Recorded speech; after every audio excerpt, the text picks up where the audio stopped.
willkommen in meiner Küche. Draußen ist es unerträglich heiß und deswegen gibt es heute ein Essen, das an wirklich heißen Tagen am besten schmeckt. Wassermelone mit Feta. Es ist ganz schnell zusammengestellt und los geht's. Ich habe hier eine halbe Wassermelone, die der Länge nach bereits halbiert wurde. Die Hälfte halbiere ich. Da ich den Salat als Vorspeise reichen möchte, interessiert mich momentan nur das Zentrum der Frucht. Das ist nicht besonders viel, aber dafür ist das der Teil, der am besten schmeckt. Hier seht ihr die Stränge, entlang derer sich die meisten Kerne befinden. Mit einem gebogenen Messer schneide ich das Zentrum aus der Mitte der Melone. Und da sich wirklich nur in der Mitte keine Kerne befinden, schneide ich noch einmal ein Stück heraus, in dem sich nun wirklich keine Kerne mehr zeigen, und lege es zur Seite. Den Rest schneide ich längs in Streifen und kratze die Kerne, die nun freigelegt sind, aus dem Fruchtfleisch heraus.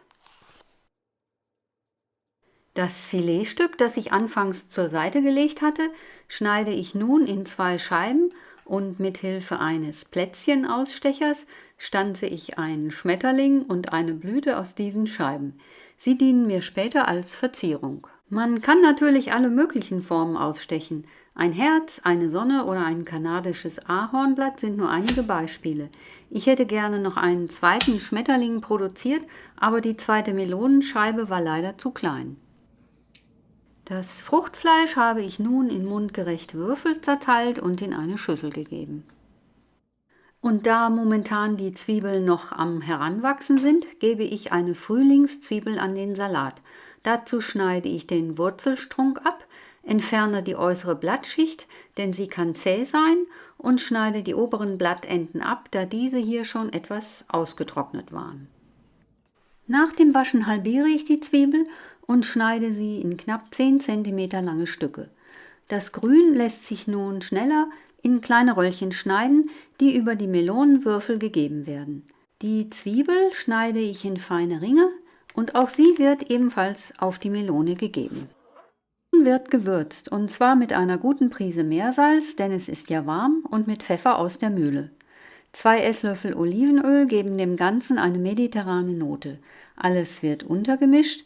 Die Zwiebelröllchen setzen sich dabei unten ab, aber das macht nichts, das kommt mir später beim Anrichten sogar zugute. Den Feta-Käse schneide ich in 1 cm große Würfel. Und jetzt wird angerichtet. In die Schale gebe ich den vorbereiteten Melonensalat sowie einige Oliven und darauf drapiere ich dann den Feta-Käse sowie meinen zu Anfang ausgestanzten Schmetterling. Die Zwiebelröllchen, die sich am Boden der Schüssel gesammelt haben, können nun auf die Zwischenräume verteilt werden. 2 Streifen Grünzeug dienen als Antennen und eigentlich hätte sich auch noch eine kleine Borretsch- oder Schnittlauchblüte darauf gut gemacht, aber diese Idee ist mir erst jetzt gekommen.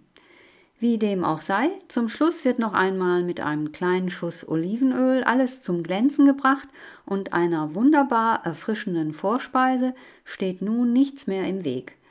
Wer mag, isst Weißbrot und trinkt einen leichten Roséwein dazu. Ich hoffe, euch hat meine Anleitung gefallen und ihr werdet dieses Rezept auch einmal ausprobieren. Die Süße der Melone und die Salzigkeit des Käses harmonieren aufs Beste miteinander. Zutaten und Mengenangaben findet ihr wie immer unten in der Beschreibung. Einfach auf Mehr Anzeigen klicken. Bitte abonniert meinen Kanal und wie immer, guten Appetit!